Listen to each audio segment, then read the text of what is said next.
کہ یہ جو میرج رجسٹریشن سرٹیفکیٹ ہوتا ہے، جس کو لوگ عام طور پر میرج رجسٹریشن سرٹیفکیٹ کہتے ہیں، وہ جو ہے شادی، یہ نکاح نامے کے درج ہونے کے بعد بنتا ہے۔ اور اس کے بارے میں یہ ہے کہ یہ نادرا کا جو ریکارڈ ہوتا ہے اس میں یہ جو ہے یہ اس کو اپڈیٹ کر دیا جاتا ہے، اور اس کا طریقہ سمپل سا ہوتا ہے کہ جب کسی کی شادی ہو جاتی ہے، یعنی اس کا جو نکاح نامہ جو اردو میں جو ایک نکاح رجسٹرار جو ہے اس کو فل کرتا ہے، وہ فل ہونے کے بعد جو ہے وہ یونین کونسل میں وہ شادی جو ہے رجسٹر ہو جاتی ہے، تو اس کی بنیاد پر یہ نکاح جو میرج رجسٹریشن سرٹیفکیٹ ہے اس کی بنیاد پر یہ بنتا ہے۔ کیونکہ جو نادرا لاز ہے پاکستان میں، اس میں چیز یہ مینڈیٹری رکھی گئی ہے کہ کوئی بھی جو پاکستان میں شادی ہوتی ہے، یا کسی کی جو ہے وفات ہو جاتی ہے، یا کسی کی پیدائش ہوتی ہے، یا کسی کی طلاق ہو جاتی ہے، تو ان چاروں چیزوں کا جو اندراج ہے وہ نادرا کے ریکارڈ میں جو ہے وہ کروانا ضروری ہوتا ہے۔ تو اسی چیز کو مد نظر رکھتے ہوئے یہ جو میرج رجسٹریشن سرٹیفکیٹ ہے یونین کونسل سے بنتا ہے،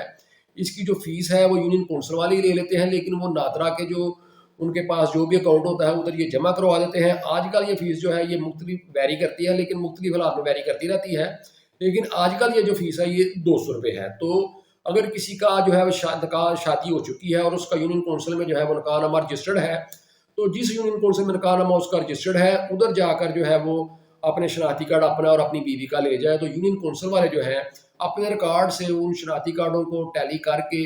اور وہ اپنے ریکارڈ سے ٹیلی کر کے تو ایک فارم فل کر کے تو نادرا میں اپڈیٹ کر دیتے ہیں، اور فوراً جو ہے ادھر سے جو ہے وہ نکاح رجسٹریشن فارم جو ہے وہ نکل آتا ہے۔ تو اس کو نکاح رجسٹریشن فارم کہتے ہیں، لیکن نکاح رجسٹریشن فارم کے لیے پہلے نکاح نامے کا ہونا ضروری ہے، یعنی پہلے شادی کا رجسٹرڈ ہونا ضروری ہے، اور اس شادی کی رجسٹریشن کی بنیاد پر ہی جو ہے میرج رجسٹریشن سرٹیفکیٹ بنتا ہے، جو کہ نادرا کے ساتھ نادرا لاز کے مطابق جو ہے وہ لازمی طور پر جو ہے وہ اپڈیٹ کرنا ضروری ہوتا ہے، اور اسی کے مطابق جو ہے وہ اپڈیٹ کر دیا جاتا ہے، جو کہ پھر جو ہے وہ ایک سائڈ پہ انگلش میں ہوتا ہے اور ایک سائڈ میں اردو میں ہوتا ہے۔ اور انٹرنیشنل لیول پہ جو ہے اس کو ذرا صورت کی نظر سے دیکھا جاتا ہے، کیونکہ نکاح نامہ جو ہے پاکستان میں یہ تو ٹوٹل اردو میں ہوتا ہے، جبکہ میرج رجسٹریشن سرٹیفکیٹ جو ہوتا ہے یہ انگلش اور اردو دونوں میں ہوتا ہے، اور انٹرنیشنل لیول پہ انگلش زبان جو ہے وہ ایزیلی سمجھی جاتی ہے، تو اس لیے اس میرج رجسٹریشن کی بنیاد پر جو ہے یہ ایزیلی جو ہے کسی کی میرج کو جو ہے وہ اس کا تعین کیا جا سکتا ہے، اس کا پتہ چل جاتا ہے۔ تو یہ میرج رجسٹریشن سرٹیفکیٹ جو ہے یہ بھی نکاح نامے کے بعد جو ہے یہ فردر ملتا ہے۔